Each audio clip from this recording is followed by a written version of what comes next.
जी दोस्तों, मैं देख रहा था हमारे भारत से पाकिस्तान के बड़े मुखलिस हैं मेजर गौरव आर्या। वो कह रहे थे जनाब कि पाकिस्तान जो है ना उसको यूरोप ने पाकिस्तान को रिफॉर्म कर दिया, रिफॉर्म और फेस कॉन्सिक्वेंसेस। अच्छा, ये बात भी ठीक है कि पाकिस्तान जो है ना उसको रिफॉर्म करना चाहिए। इंडिया को ये भी समझ है कि पाकिस्तान जो है वो इम्पोर्टेंट है यूरोप के लिए। ये भी मैं आपको आई मस्ट टेल दिस कि पाकिस्तान यूरोप के लिए इम्पोर्टेंट है। ये इंडिया को भी पता है। बेसिकली इंडिया का जो लार्जर एफर्ट होती है वो ये होती है कि हमें कैसे पाकिस्तान को यूरोप और वेस्ट में इररेलेवेंट करना है। ये जरा बात समझिएगा, कैसे पाकिस्तान को यूरोप और बाकी जगहों पे इररेलेवेंट करना है। ये है सारी की सारी एफर्ट। समझ गए आप बात? अब इस चीज के अंदर जाके वो ये समझते हैं दैट हमें अगर पाकिस्तान को इररेलेवेंट करना है तो देन लाइक क्या ऐसा करें कि पाकिस्तान इररेलेवेंट हो। सो एक तो हमारी अपनी भी जो मेजर गौरव वारिया कहते हैं कि जनाब वो अ, पाकिस्तान जो है ना उसने ये कर देना है, वो पाकिस्तान जो है उसको आप देखो यूरोप पाकिस्तान के पीछे। अब पहले इंडियंस की सारी उम्मीदें थी अमेरिका से। इंडियंस की उम्मीदें थी अमेरिका से कि जनाब अमेरिकन आएंगे और ट्रम्प आएगा, ट्रम्प और वो इनको साइड पे करेगा, ये करेगा, वो करेगा। तो वो सारी उम्मीदें हो गई खत्म। अब वो सोच रहे हैं कि ये इन उम्मीदों को वापस कैसे लेके आना है। तो उसमें वो समझते हैं कि यूरोप शायद ये काम कर सके। और यूरोप ने एक रिपोर्ट जारी की है दरअसल जो चीज वो देख रहे हैं। और उसमें आप यूरोप में देखें ना तो इंडियंस अभी यूरोप में बहुत ज्यादा इनकी स्पेस है। प्रॉब्लम ये है कि जो मसले यूरोप को पाकिस्तान से हैं वही इंडिया से हैं। फ्रीडम ऑफ स्पीच आप देख लें, यूरोपियंस कहेंगे कि इंडिया के अंदर मीडिया को देख लें। मीडिया जितना रेगुलेट इंडिया के अंदर होता है, क्या वो जो पाकिस्तान की बात करते हैं फ्रीडम ऑफ स्पीच के, तो अमेरिकन वो यूरोपियन समझते हैं सारा। ठीक है, क्वेश्चन ये है कि यूरोप और अमेरिका को पाकिस्तान की जरूरत है। मुझे इस चीज का फर्स्ट हैंड नॉलेज है and I met few people from Europe जिन्होंने ये कहा मुझे कि हम और वो and and they were from top level से लोग थे और उन्होंने मुझे ये कहा कि हम पाकिस्तान की बहुत सारी चीज़ों से खुश नहीं हैं और पाकिस्तान जीएसपी प्लस स्टेटस का मिसयूज कर रहा है। असल प्रॉब्लम तो जीएसपी प्लस स्टेटस है ना, कि इंडिया और यूरोप की अगर 150-200 अरब डॉलर की ट्रेड है तो वो समझते हैं कि इंडियंस अगर जो ले रहे हैं वो तो ठीक ले रहे हैं। इंडियंस अगर ले रहे हैं वो तो ठीक ले रहे हैं। वो तो अपना अपनी कॉम्पिटेंस की बेस पे बिजनेस कर रहे हैं। पाकिस्तान फेवर ले रहा है, तो जो पाकिस्तान फेवर ले रहा है तो पाकिस्तान को फिर हमें पूछना चाहिए कि पायन तुम फेवर नहीं ले रहे हो, आपको ये सब कुछ हमें देना पड़ेगा जो हम कहेंगे। हमारे एजेंडे को इम्प्लीमेंट करो, be what we want, act how we want. ये चीज वो कह रहे हैं ना। ठीक है, तो ये चीजें जो हैं वो हमें ये कही जाती हैं।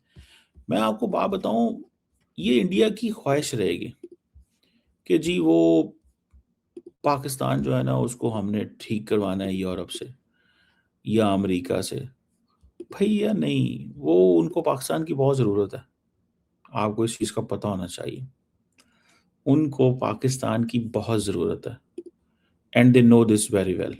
वो इस चीज़ को बहुत अच्छे से हैं। और उनको पता है कि हमने पाकिस्तान के साथ क्या करना है या पाकिस्तान के साथ क्या होना है।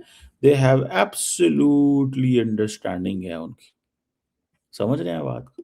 तो so keep this in mind.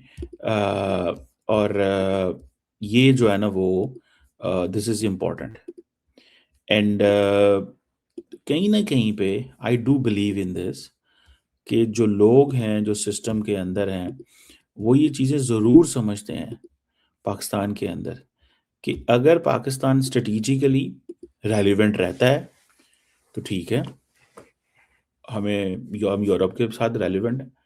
इसी तरह अमेरिकन भी ऐसे ही हैं। हमें अमेरिका के साथ देखें, मैंने तो मैंने तो रिसेंटली अल जज़ीरा को एक इंटरव्यू दिया था। मैंने कहा पाकिस्तान की जो ग्लोबल रेलेवेंस है that is not because of our democracy. हमारी कोई डेमोक्रेटिक क्रेडेंशियल्स बहुत ऊपर नहीं है। तो मेजर गौरव आर्य को भी इस चीज़ का पता होना चाहिए कि इंडिया की भी डेमोक्रेटिक क्रेडेंशियल्स कोई बहुत एक्स्ट्राऑर्डिनरी नहीं है। सिवाय इसके कि वहाँ पे हर 5 साल बाद इलेक्शंस होते हैं। इलेक्टोरल अथॉरिटेरियनिज़्म उसको कहा जाता है। क्या-क्या नहीं कहा जाता इंडिया की जमहूरियत को। इलिबरलिज्म है, वेस्ट जो है उसको जो पता है इलिबरल डेमोक्रेसी, यूरोप तो दुनिया जो है वो वो तो कहते हैं फ्री, जैसे लिबरल डेमोक्रेसी की बात करते हैं तो इंडिया की डेमोक्रेसी तो इलिबरल डेमोक्रेसी है। मैं इंडियन डेमोक्रेसी को कहता हूँ procedural democracy and Pakistani democracy को भी कहता हूँ प्रोसीजरल डेमोक्रेसी। ये नहीं कि लिबरलिज्म जो है वो डिवोर्स्ड है इससे, उसका इससे कोई ताल्लुक नहीं है। Liberalism is completely divorced from this reality, उससे बिल्कुल डिवोर्स्ड है। They have no idea what's going on. समझ रहे हैं बात को? तो ये थोड़ी-सी चीज़ें जो हैं वो समझनी चाहिए और समझनी पड़ेंगी और देखनी पड़ेंगी और देखनी चाहिए भी, ठीक है? कि ये चीज़ें करनी कैसे हैं और इनका ये बनना-तरना ये सब होना कैसे है, ठीक है जनाब? At least this is what I understand. मुझे ये चीज़ जो है वो ज़रूर नज़र आती है कि ये करना कैसे है सब कुछ। एंड सो इंडिया की डेमोक्रेसी के भी मसले हैं, सिर्फ हमारी डेमोक्रेसी, लेकिन क्योंकि इंडिया फेवर नहीं लेता, इंडिया इज़ अ कंट्री जिसके पास इतने रिसोर्सेज़ हैं कि वो कम्पीट करता है उस मार्केट के अंदर। तो दैट इज़ ये फ़र्क है। हमारा ये प्रॉब्लम है कि हम कम्पीट नहीं करते, हम फेवर माँगते हैं। जिस दिन हमने फेवर माँगनी शुरू कर दी, तो ये थोड़ा बहुत जो वो कहते हैं कि आपके जो मसले होंगे हम आपको, ये बातें बिल्कुल ठीक हैं कि यूरोपियन यूनियन का माइंडसेट इस दफ़ा था कि पाकिस्तान को थोड़ा-सा ना टाइट करने का। I understand that. लेकिन ये जो पाकिस्तान की मिडल ईस्ट में relevant and Pakistan emerged as a middle power जो हुआ ना, इस चीज़ ने उनको थोड़ा-सा पीछे धकेला। उन्होंने कहा नहीं यार ये देखो ये तो बड़ा रेलेवेंट हो गया ये मुल्क। ये मुल्क तो यकदम रेलेवेंट हो गया। तो अब इसको हम क्यों इतना ज़्यादा वो करें? तो they are of the view कि नहीं यार ये ऐसे नहीं हो सकता। सो हमें इनके साथ काम करना है। ये मेरी असेसमेंट। अगर ये मिडल ईस्ट की जंग ना होती, पाकिस्तान रेलेवेंट ना होता, तो सिचुएशन डिफरेंट थी। हाँ, तो इंडिया पाकिस्तान की जंग ना होती। अब देखिए ना अब तो काजा क्लास आ गई है खुद चल के इस्लामाबाद। काजा क्लास जो हैं वो इस्लामाबाद आई हैं, आपको पता होगा इस चीज़ का। उनकी जिसे वो कहते हैं ना, by the way I was also invited by the EU ambassador to meet Kaja Kallas, ठीक है? मैं भी उनको मुझे भी इनवाइट किया गया था for a seated dinner, not just कोई रिसेप्शन नहीं थी, सिर्फ़ एक सीटेड डिनर था जिस पे उन्होंने जो है वो अ अ बुलाया था मुझे भी and I was supposed to be there. So the point is कि दे हैव दिस अंडरस्टैंडिंग कि भाई साहब आप जो है वो किस डायरेक्शन में जाना है और क्या करना है उनको बहुत अच्छे से पता है। उनको बहुत अच्छे से पता है हमें क्या करना है और किधर कौन-सी डायरेक्शन हमें लेनी है। सो जो ये जो ईयू फॉरेन पॉलिसी चीफ जो हैं, अभी मैं देख रहा था कनाडा के फॉरेन मिनिस्टर इस्लामाबाद आ रहे हैं। भई सब दुनिया ने पाकिस्तान को रिव्यू किया है कि एक बात तो ये है कि इंडियन लेंस से नहीं देखना पाकिस्तान को। Keep this in mind. Indian lens क्या है कि पाकिस्तान को दहशतगर्दी के लेंस से देखो। दुनिया ने कहा भाई अब पाकिस्तान और इंडिया को री-हाइफ़नेट करो। मैं अभी भी I met a very senior person somewhere here in Washington.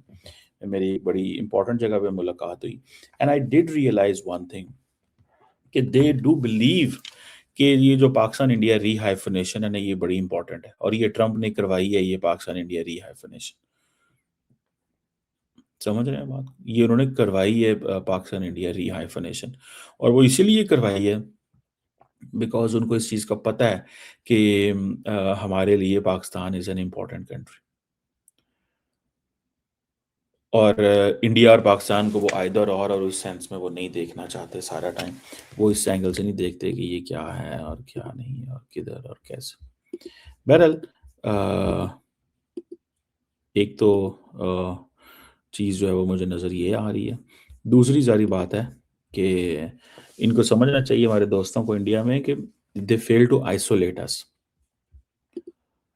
They fail to isolate us, वो आइसोलेट करना चाहते थे, हम रेलिवेंट हो गए। और थैंक्स टू नरेंद्र मोदी साहब कि उन्होंने पाकिस्तान पे हमला कर दिया। वो जब हमला किया तो उन्होंने देखा भाई कि पाकिस्तान की कैपेबिलिटी क्या है।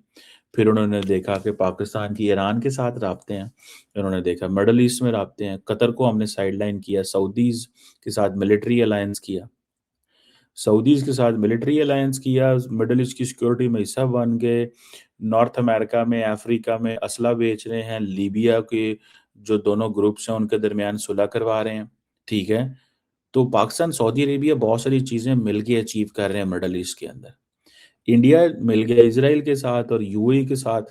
इज़राइल ग्लोबली आइसोलेट हो गया because of its policy in the middle east.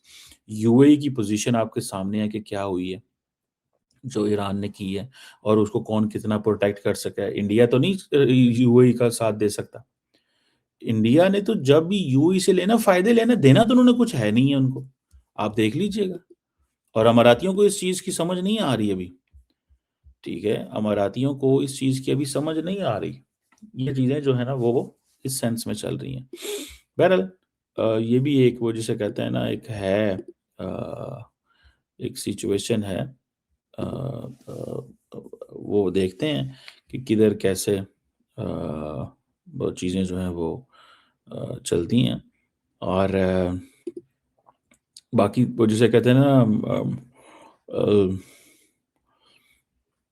देखिए मैं आपको एक बात बताऊँ, जो जो हमें जिस एंगल से देखा जा रहा है ना मिडल ईस्ट में, इंडिया को कॉर्पोरेट लेंस से देखा जाता है। बिज़नेस करो यार, इनके साथ ये मार्केट है और उन्होंने वो साबित की है। हमारी स्ट्रेटेजिक नेसेसिटी है, हमारी लोकेशन है, हमारी और बहुत सारी चीज़ें। सो मेरे को आपको इस चीज़ को समझना चाहिए कि वो जितना ज़्यादा पाकिस्तान से प्यार करते हैं या मोदी साहब जितना ज़्यादा प्यार करेंगे, वो हमारे लिए फ़ायदा है। और एक आधी जंग कुछ 6 महीने बाद, साल बाद शुरू कर दिया करें, उसका भी बहुत फ़ायदा होता है पाकिस्तान को। मेरी तो ये असेसमेंट